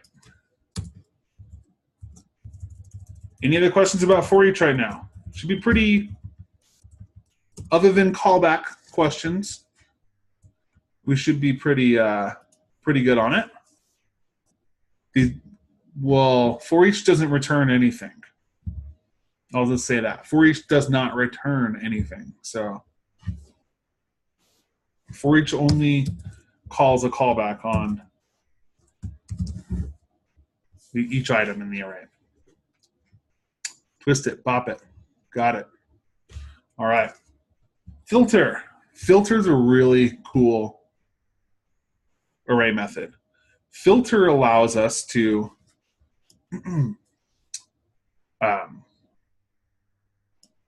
create a callback that checks the truthiness of something. Okay? Filter allows us to take an array, and filter will return a new array for us. Always returns a new array. Does not mutate the original array. All right? Filter is going to do the same thing that for each does. It's going to throw a for loop in there, and it's going to call the callback on each item in the array. The callback needs to be, let's go like this.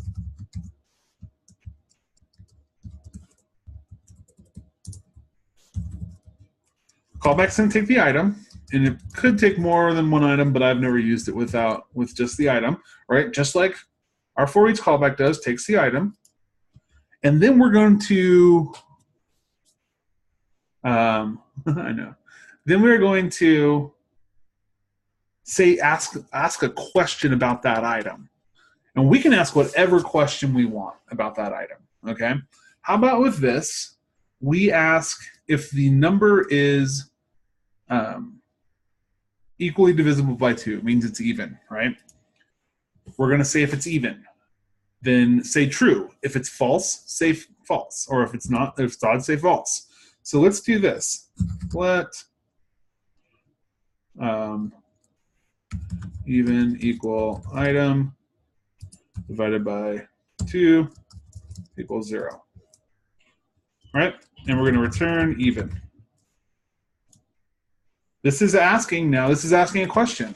If item divided by 2 is equal to 0, okay? And then we're just going to return that. Right? Does this code confuse anyone? We could absolutely do that, Paul. We're not using an if. We're just asking a question. Item divided by 2 equals 0. If this is 3, what is this? Is this true? Nope, it's false. If this is 2, this is true. Okay? We can also do, but that's going to check if it's odd because it's going to be 0. So we're going to just do this. Okay. This right here. So if we haven't talked about the triple equals yet, but the triple equals will always return a true or a false. Triple equals will always return true or false. So this is asking a question. Triple equals says true or false, okay? And we're going to set even to either true or we're going to set it to false. And we can do this too. We can just do this.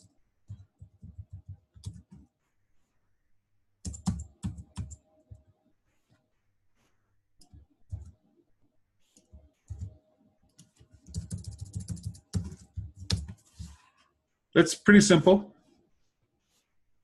Yep. Or we could do, if we're looking for an odd number, we could do that. Not equal to 0, right? We're just looking for an even number right now. So let's go filter callback. And then we actually have to, since filter is going to be returning a new array to us, we have to grab that array.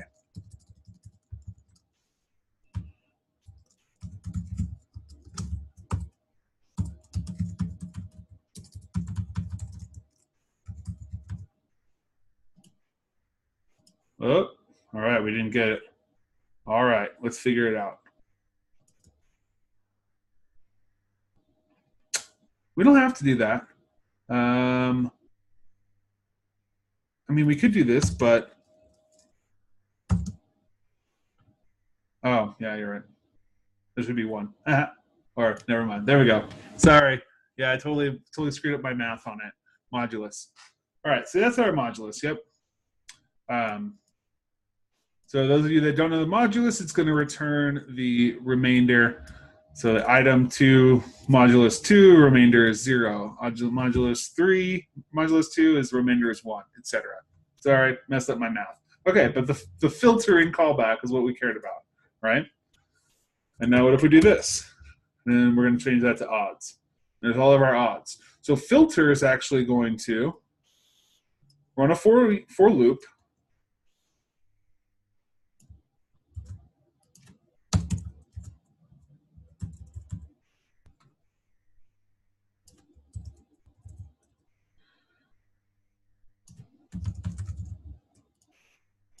And then it's going to create a new array. And it's going to say if. A little bit more complex to write it yourself, but I don't know if it takes those. If that callback returns true, new r.push, and then it's going to return new r. That's filter, all right? It's just going to run a loop. It's going to ask if that callback returns true, push it to the new array, and then return that new array. That's it. That's all filter's doing. The work takes place in here, in the callback itself, okay? And like I said, I was going to show you the new way of doing it. We can write the callback directly in the argument there. We don't have to give it a name. This is called an anonymous function now. This is just a function, right? All that is a function. That's all we were doing before. We're just writing it in. If you are more comfortable doing this, by all means do this. If you are more comfortable writing the function in here, in line with it,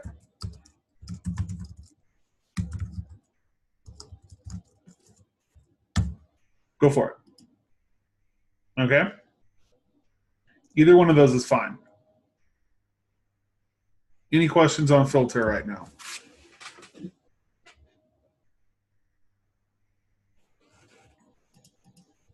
Kind of worried no one's saying anything. I just want to make time for us to talk about reduce because reduce is tough. All right, cool. Let's go. Up next, reduce. Or map, sorry.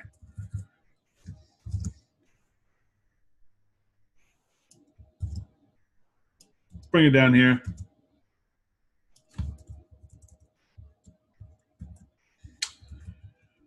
I'm going to write it in line now from now on. Map is going to take the same parameters that for each does.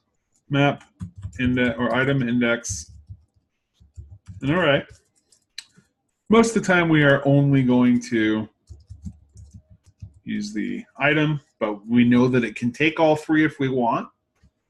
It's doing the same exact thing that for each does, except this time it's creating a new array, and it's pushing whatever is returned from the callback into that new array. Okay? So const.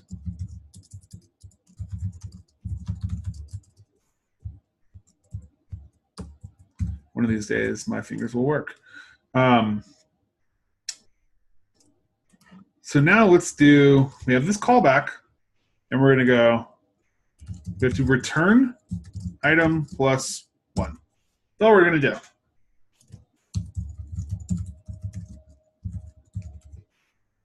So map will run a for each, and let's go grab our each again. Let's do actually our filter.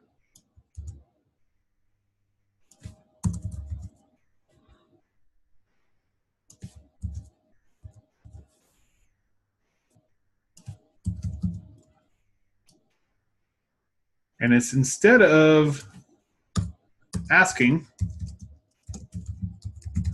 it's going to push every single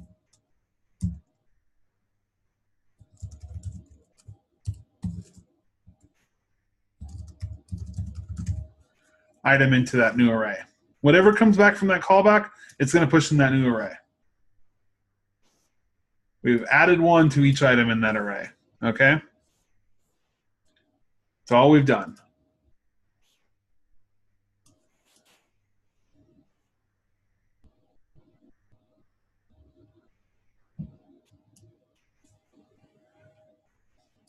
And like we can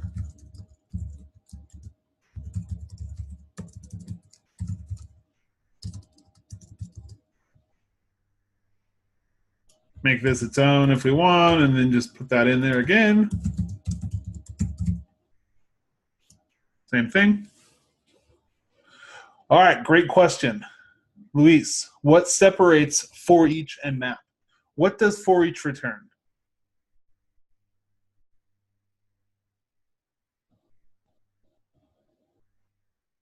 For each doesn't return anything. For each doesn't return anything.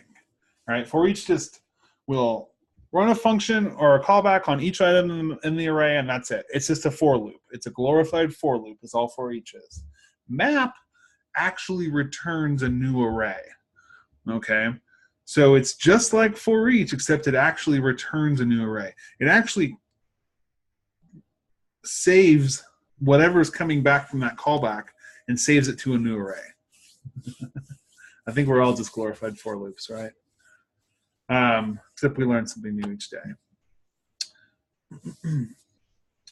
Paul, can map do other arithmetic to the members? It can, but that's really what reduce is for.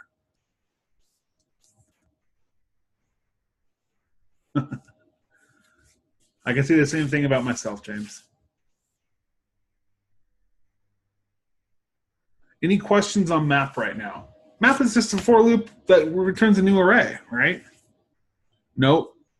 Nope. Map can do all kinds of things. What if I say, instead of item plus 1, what if I say,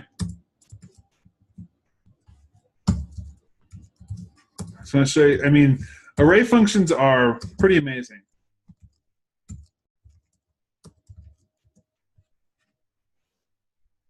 I mean, it changes whatever you have in there, okay? We can do all kinds of things to map.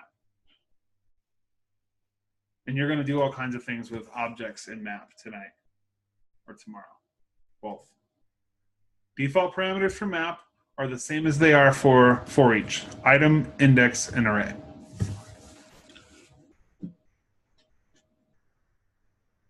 Item, indexed, array. Yeah, memorize that because that's when virtually every, well, except for reduce. Map's callback, you can do whatever you want in map's callback to the item. You can do all kinds of very intense stuff to it. You can have your callback can be massive. What's the array parameter? It returns the entire array, so it'll be the whole thing.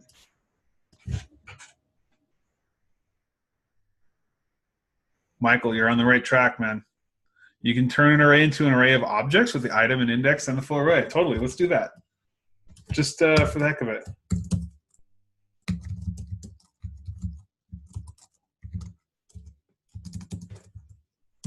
We'll call it map item.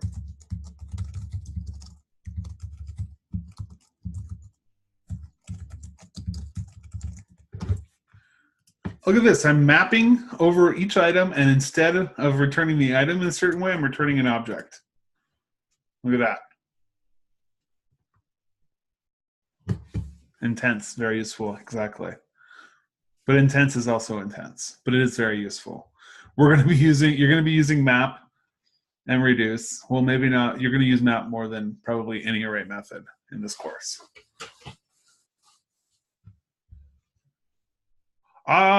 Filter just has a more limited use case. You can definitely filter with map, but it's a little bit harder to filter with map because map is going to return an array, and there's going to be an item for each item in the array. Okay, whereas filter is only going to return an array that matches that filtering. Yeah, I just did right there.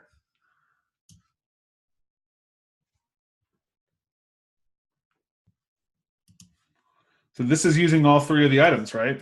item, index, and array. It's returning the item, index, and the full array for each of those.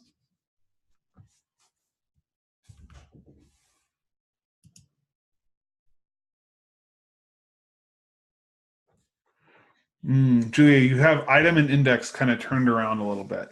So the item is going to be the actual item, right? The index is going to be the index of that item. So 2 is going to be 0, 7 is going to be 1, 5, 2, etc. And the array is the entire array. Okay. This doesn't have to be numbers.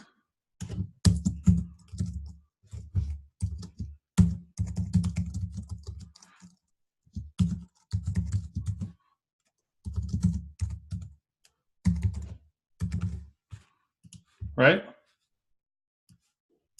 Doesn't have to be numbers. There's names in there now instead. Right? It can be an array of anything. This can be an array of objects that we're returning only the phone number from or something.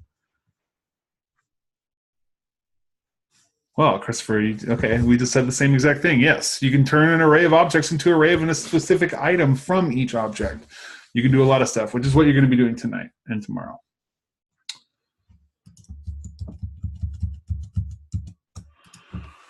Any other questions on map right now? Because I want to hit reduce.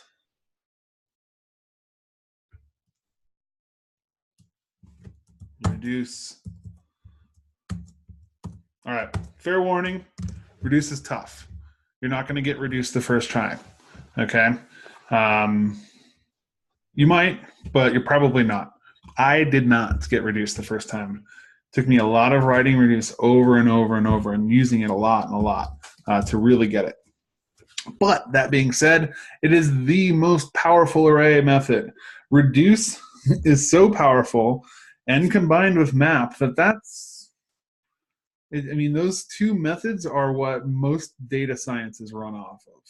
Okay, I'm talking like big data stuff is map reduce. So just know that this is advanced stuff, and at first it might not seem like it, but then when you start using it, you'll start to see the implications of how big it can be. But right now we're just going to reduce a array of numbers. That's all we're going to do. Okay. Reduce is the only one of these that takes 2 parameters. All right. Reduce is the only one of these that takes 2 parameters, right? All these other ones only took a single parameter, just the callback, right? Let's find the actual filter. For each takes a callback. Filter takes a single callback. Reduce takes 2 items. We're only going to worry about one of them right now. All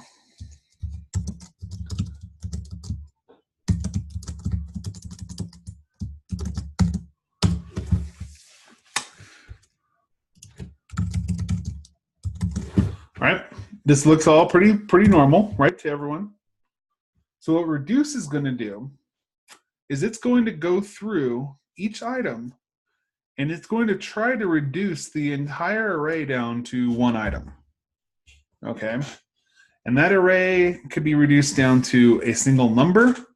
It can be reduced down to another array. It can be reduced down to a string, a full string it could be reduced down to a Boolean. Absolutely. Reduce can do every single thing that each one of these can do, right? Reduce can do, and it can do it well. And it can do 10 other things, 1,000 other things.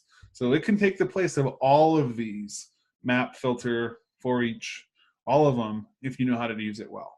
And I use reduce a lot because it's awesome, right? It's my favorite array method. So the 2 things you have to remember about reduce are the reduce itself can take 2 parameters, the reduce callback and an optional starting point. Let's say we're going to add all these together. That's what we're going to do. We're going to add them all together. If you want to, Jorge, if you have enough grasp of reduce that you only want to use reduce, you're more than welcome to. because it works that well. But there's other times when map is way easier and filter is way easier. All right, so we're not going to worry about the optional starting point. If we don't have an optional starting point, reduce uses the first item. That's it. Okay. Just remember that. If you don't have an optional starting point, the starting point is the first item. All right. So the callback for reduce is a little trickier than the rest. It is going to take two parameters itself. It is going to take what I call an accumulator. So this is going to be up until this point what it reduce has returned the entire time, and it's going to take the item. Okay. So let's just take a grasp. Let's just do this. Return accumulator plus item. That's all we're doing. And let's go. Boom. 154. Okay. That's what reduce did. Let's take this over into. I want to show you in here.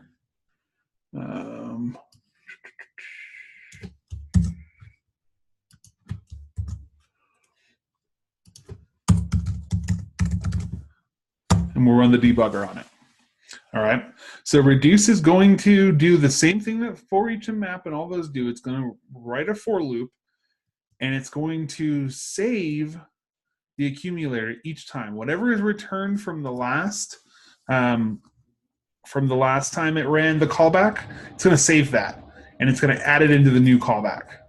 So at first, accumulator is going to equal 2. Okay. Ooh, can you guys not hear me? Oh, okay.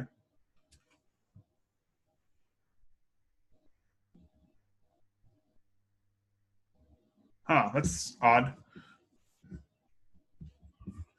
Maybe I'll put it closer to my face. I usually talk pretty loud, so it might be a hardware issue. All right, let's get through this, and then we'll get you onto your assignment, and we won't have to worry about my mic. So at first, reduce is going to take the first item. If there is no optional starting point, it's going to take the first item. The accumulator is going to be the first item, and the item is actually going to be the second item. So let's add an optional starting point. There we go. Accumulator is going to be the starting point, and the item is going to be the item. Let's run through it, and let's check it out. All right, let's look at this now. Oh, nope, nope, nope, nope, nope.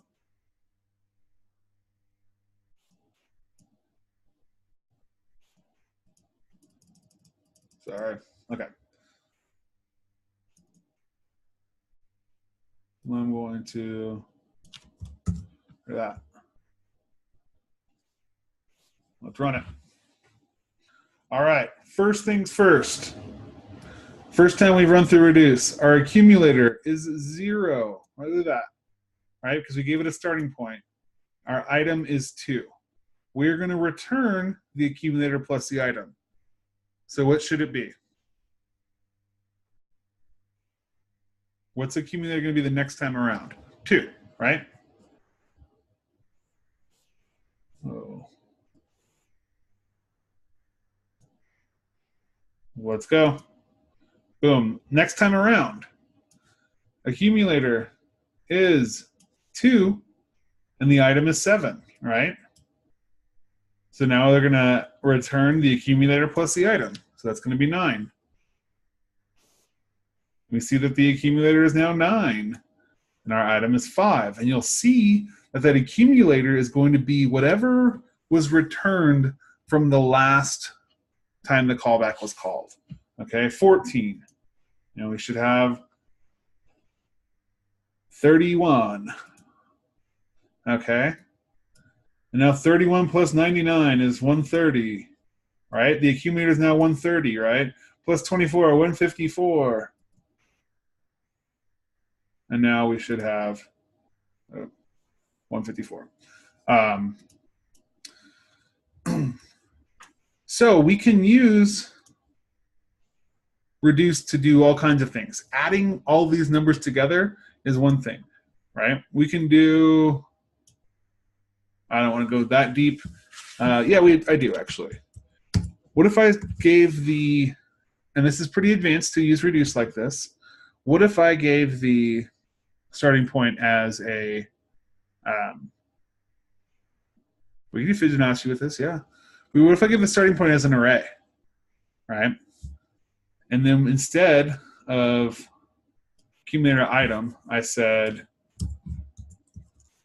if item modulus 2 equals 0,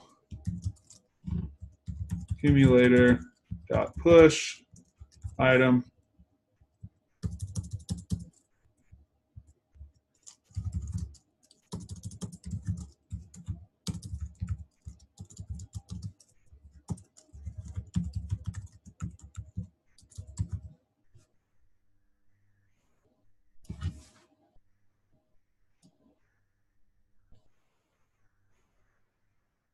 and I gave our evens from it. Yeah, I just created filter using reduce, right? So there's a lot of different things you can do with reduce. I can say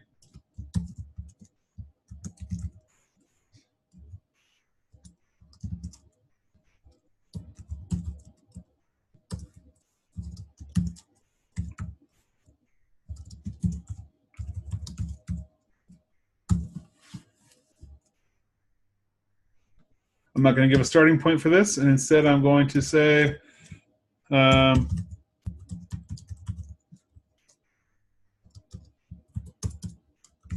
return accumulator plus a space plus item.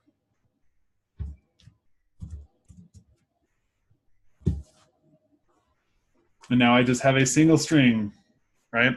So we are reducing the array down to something. It could be a single number, could be another array, it could be a Boolean, it could be anything we want. Okay, that adding was the kind of the most basic use of reduce, to reduce all those numbers down to one sum, right? So there's a lot of things we can do with reduce. The two biggest things to remember about reduce right now are that you must, oh, there's three big things. First of all, reduce itself takes two parameters, optionally. If I do not include a starting point, what is the starting point? Anyone?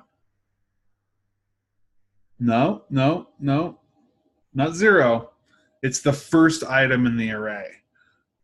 Okay, that's totally fine if you said 0. If I don't include a starting point, it's always going to be the first item in the array. Okay, always. Index of 0. Yep. All right. So know that they can take 2, but you're always going to need a callback. The second thing you need to remember about reduce is that the callback itself takes 2 items, 2 parameters. Okay, and getting these parameters and remembering which order they come in is the hard part about this. But the first one is the accumulator. Okay, that is what is returned each time. That is what was returned from the last time reduce was run, or it's the starting point. The second one is the exact item that you're on. All right, that's you just have to remember that it takes 2 parameters, the accumulator and the item. You'll have to look up which one comes first, I guarantee it.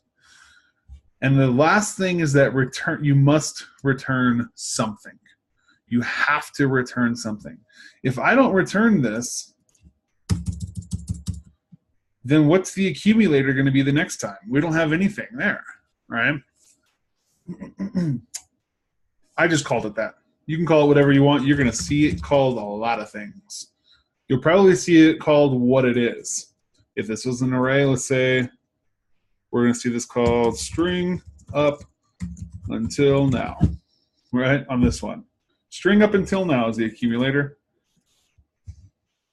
That accumulator is what I call it. You probably won't even hear many people call it accumulator.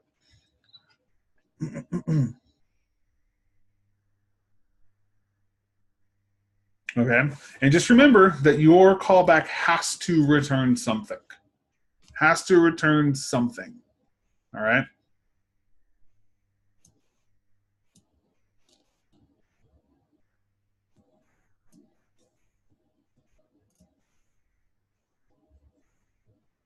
Any questions right now? Or do you guys just want to jump into it? Or your brain's just fried? Thumbs up if your brain is fried.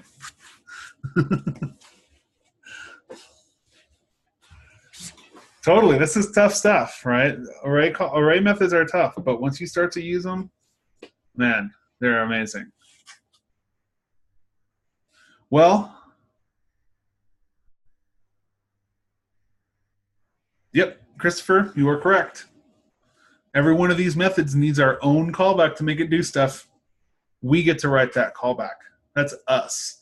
The JavaScript has the scaffolding in place, and we get to write the callback.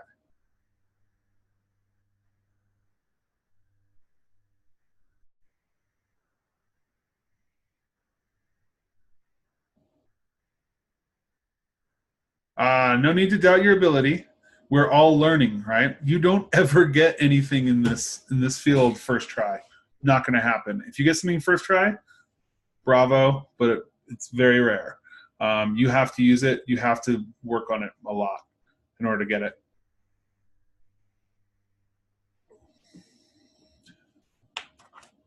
Jorge, you're correct. Our callbacks as well as reducers, and that's funny that this is, yeah. Take two parameters and we have to return something. Correct, Christopher. The parameters are always the same. This is always going to be the accumulator, and this is always going to be the item. It could be called whatever we want to call them, right? But that's what the order they're going to be in. Just like the order, what's the order for map? We have three parameters. What's the order? Who can tell me?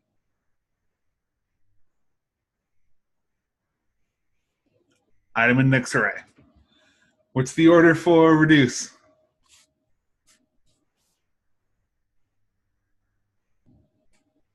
Accumulator and the item. Boom. That's it. Right? So think of those two the same exact way. Map and for each both take item index array. Filter takes item. Reduce takes accumulator and item. All we're doing is running for loops on these things behind the scene. They're just a little bit extra to help us out write fast, clean code. Although at first you're not going to be very fast. That's no issue though. Yeah, accumulator is placeholder, 100%. Especially if that's the way you want to think about it, accumulator is the placeholder of all of what we have accumulated up until now.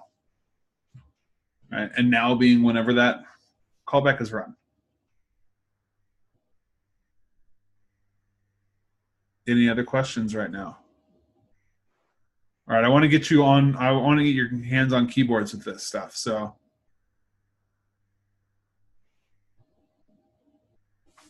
all right, tonight and right now, let's do this. Right now, I want you to work on 2 minis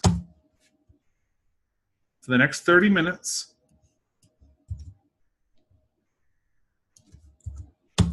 The first one is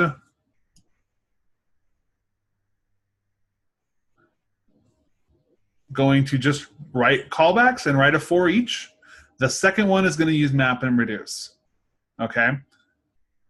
You'll have the next 30 minutes to work on these. And if you finish these in the next 30 minutes, then you can start on the assignment.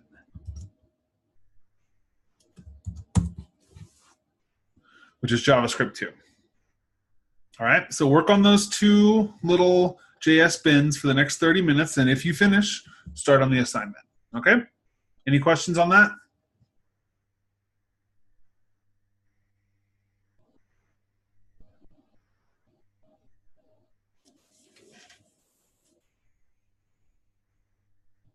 Mini assignments are not due. They're for your practice.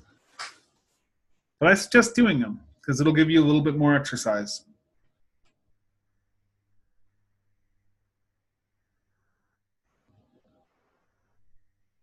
Project is due by the end of tomorrow. Yep.